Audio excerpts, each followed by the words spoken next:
The other day on New Year's, after the 9 a.m. Mass, all of a sudden an entourage of the Missionaries of Charity came into the vestibule. And I said, "Sisters, what are you doing here?" "Oh, we came for Mass." And I said, "Sisters, we just finished Mass." They presumed that it was the regular Sunday schedule for the Holy Day. And thankfully I was celebrating another Mass that day, a little funeral Mass for a family who had miscarried a child. And so they stayed and prayed for that family, with that family. And afterwards I was talking to the sisters, and I was surprised to discover that there were 7 of them right now in Sacramento.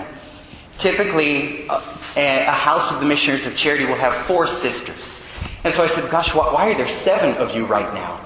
And they explained that one is a contemplative missionary of charity. They have active houses, their primary apostolates, but also contemplative homes. And that sister is receiving some medical attention right now, so she's living with these sisters. And then there were 2 novices. And so these 2 young sisters. And I looked at one of the young sisters and I said, oh my goodness, you're a novice, where are you from?" And she said, No, Father, I'm not a novice anymore. I've just made my first profession." And I was surprised, because typically, the day that a sister makes her first profession in the Missionaries of Charity is the day she departs for her first mission.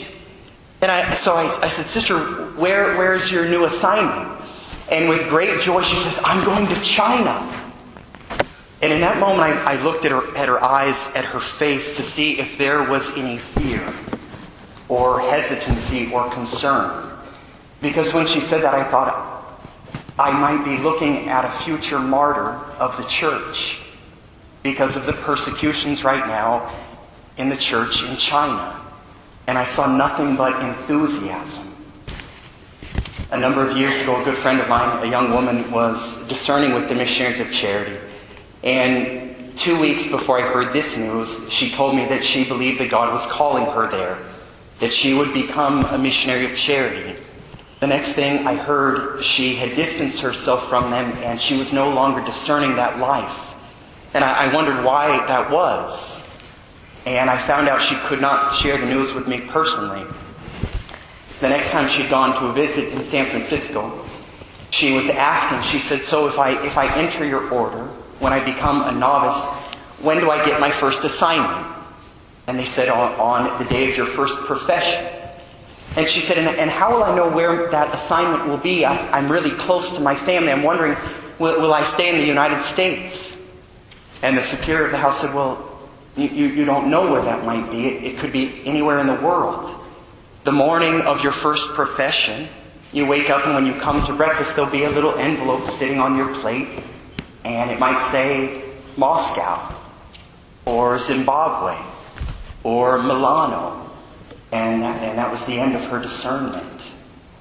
The first line today. Our Lord, when He meets Philip for the first time, He says, "Follow me." And I was praying about this, and I thought, He doesn't say where. He doesn't say for how long. He doesn't say what following Him might entail. And I believe intentionally so. Because He wants no restrictions placed upon what following Him might mean. Because the greater freedom that we give Him, the more He can accomplish in our lives. And Philip probably understood this just by our Lord's eyes. That when He said to him, "Follow me," He meant anywhere, everywhere, whatever I might ask of you. I close with this. Though this priest, the first time he met the Missionaries of Charity, he made a great mistake. He said, "Mother, is there anything I can do for you?" And she said, Oh, Father, could you drive my sisters to the airport tomorrow?" And he had the day relatively free. He said, oh, sure, no problem. And so he goes to pick up the sisters. He doesn't know why. And there are 4 young sisters. And he said they look like teenagers. And he picks them up and he's joking around with them. He says, "Sisters, are you going on vacation?" And the Missionaries of Charity, for whatever reason, they don't get jokes very well. I think it's, they're on their mission always.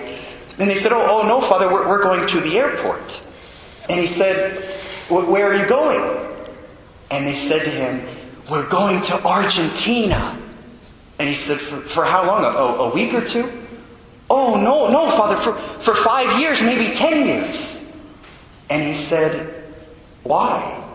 "Father, it's our first assignment. We are so happy to go." And he said in that moment, he looked deeply in his own heart and he thought, do I follow our Lord with that abandon? Would I go no matter where he sends me? Would I do whatever he asks of me? And I thought we could all ask ourselves the same question today.